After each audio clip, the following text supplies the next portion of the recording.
Juhul, kui ma soovin muuta oma diagrammi taustavärvi, hetkel näete on see taustavärv valge, või ma soovin näiteks eraldi ainult legendi, ehk siis selle ala taustavärvi muuta, siis selle jaoks on 2 võimalust.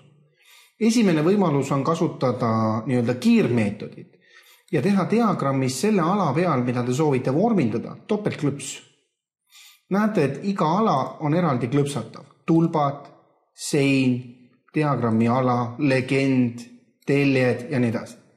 Ehk siis ma teen topeltklõpsu diagrammi ala peale, mis järel avatakse diagrammi ala vormindusaken, kus siis tuleks jälgida, et valitud on alasakk ja siin te saate siis valida, et milline on täide. Erinevad võimalused, mille hulgas siis üks on värv ja kui ma nüüd värvide hulgas teen oma valiku, näiteks heleroheline, klõps on sobib, siis näete, et ongi diagrammi taustavärv just seda värvi. Teine võimalus, kus te selle sama akna leiate, on vormindusmenüü ja diagrammi ala. Nüüd juhul, kui ma soovin muuta ainult näiteks legendi tausta või teha ta erinevaks alast, ma võin jällegi legendi peale teha topeltklõpsu, mis järel avatakse legendi vorminduse aken.